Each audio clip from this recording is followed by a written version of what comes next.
Hey guys, kinggath here with some mod news. Today we've got some new add-on packs.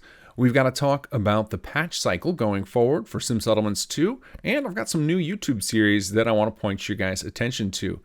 Now, before we do all that, of course, we've got to thank our patrons. You guys have been showing up in droves lately, and I am super far behind on shoutouts, so I'm going to do a few more than usual today, but we will catch up eventually because I am going to be back on my regular video schedule now, doing patch notes videos every couple of weeks because hotfix season is finally over, and Chapter 3 is out, so I'm no longer grinding like a madman and can now restore my sanity. But we'll talk about all that in a moment. Let's get those shoutouts. J.A. Nora, Vernette White, Growl Tiger, Daniel Wang, Mark Charlebois, Angelo Florio, Reptilian Sun, Colin Roberts. Oh, here's one. I'm just going to wing it on this one. I want to say Despoignet, and then Julekath. Oh, I'm not confident on those last two. It's been a minute since I've read some shoutouts. Hopefully I got some of those close. Thank you guys, and thank you everybody else who's been contributing. It means the world to us, and I hope you'll stick with us because we got a lot more coming for SS2, which, again, we'll talk about when we get to the patch cycle stuff. But first, let's shout out some of these new add-on packs or some cool new stuff for SS2. First thing we've got is the New Liberty Trading Company Red Rockets by Griswold, and this is got some very cool New Liberty Trading Company, which is the new faction we added in Chapter 3, and they show up a little bit in Chapter 2. Branding on this mod page looks really, really slick, and they used the Tarsus 31 and Yagasan's Red Rocket settlements to create a bunch of single-level city plans that clean up the Red Rockets and make them look like they're actual functioning Red Rockets, as if the NLTC came in and restored those to functionality. So there's a handful of mods required, but less than a lot of individual or independent city plans and blueprints out there. So if you're looking to spruce up the Red Rockets across the Commonwealth, check out New Liberty Trading Company Red Rockets by Griswold. Next up, we've got Wasteland Defense by Aurelianus. Aurelianus, now that you're making add-on packs, I should ask you how to pronounce that username so I don't butcher it too much. Please let me know in the comments if I'm getting it wrong, or DM me. I think you've got me on Discord. But Aurelianus has, and now I'm saying it over and over again. I've got myself all self-conscious about it. They've got this great new add-on pack with some new martial and recreational plots, including a new field medics and a couple of new mess halls. So if you've gotten into some of the new stuff introduced with the 3.0 patch and the Chapter 3 mechanics, I'm sure you will love to see some additional of the new classes. And Wasteland Defense by Aurelianus has got you covered. Next up, we've got a new add-on pack from Foxel. This is Nuka World Expansion, and this is going to add a whole bunch of content making use of a lot of the Nuka World assets. One of the cool things that he's done is created a lot of skins for the buildings. So some after the various Raider factions, some even the Gunners, which is very on brand for right now while we're in the middle of the Gunner War, and the Hubologists and a Commonwealth skin. So a lot of these buildings have a variety of skins, so you get actually a lot more variety out of this pack than just the number of building plans in it.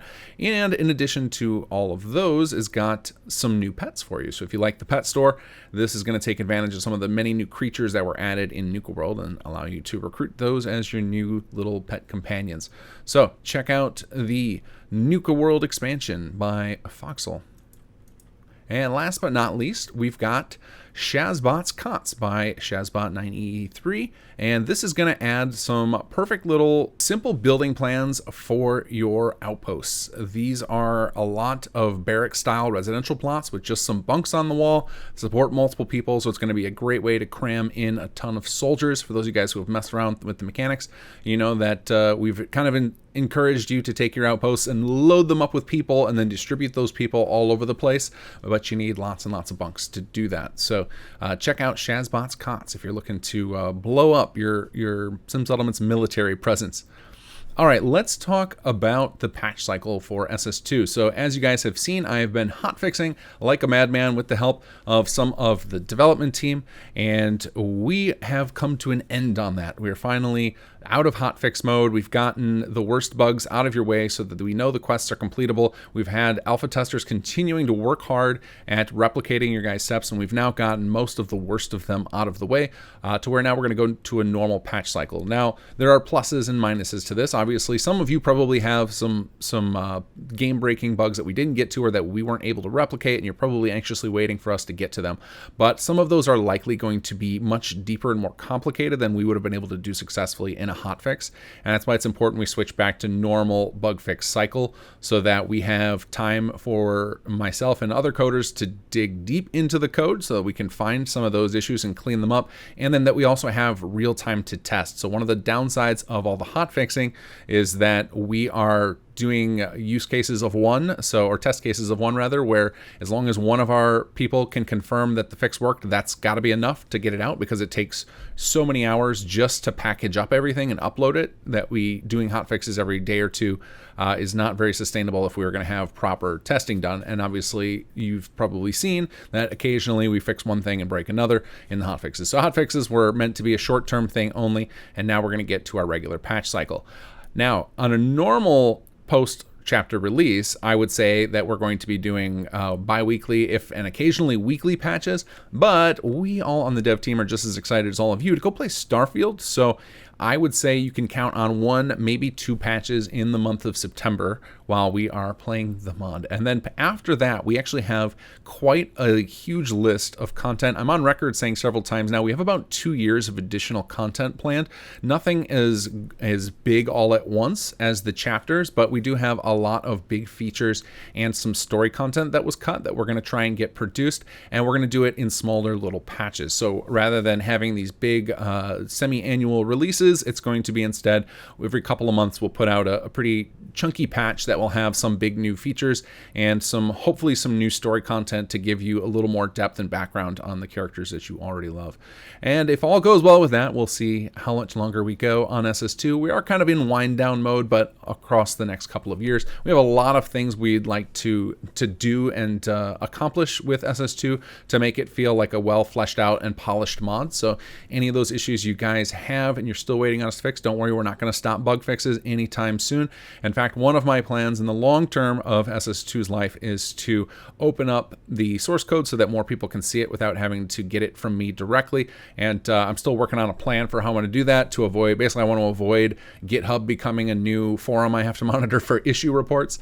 So once we have a plan in place for that will go out, and that will hopefully encourage more of you guys out there who've got a bit of a dev background to take a look and help us sort out some of the many issues that plague the deep code base of SS2, and hopefully we'll eventually get there. But we know that the quest lines are playable. Everybody can get through to the end. We've even gone through and heavily tested all the different variations, because Chapter 3 added a lot of player choice and a lot of reaction to your previous choices.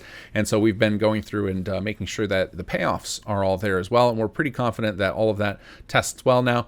Again, if you guys have issues that are still plaguing you, feel free to comment below in this video. Head to our forums, comment there.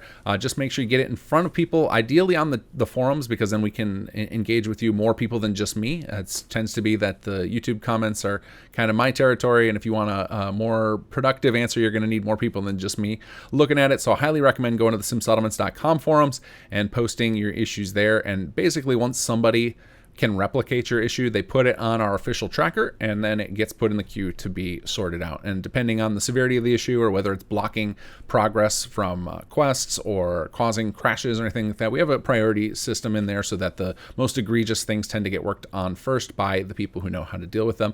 And we definitely want to get your guys' issues fixed out, so please keep reporting those. And thank you guys who've been taking the time to work with our people on the forums to get us the information we need to replicate your issues. And huge shout out to all you guys on the forums who are helping everybody. You guys are a godsend. You make the launch cycle so much easier for us on the dev team, as we usually are working and grinding right up to the wire, and then continue to do so after release to get hotfixes out for you guys.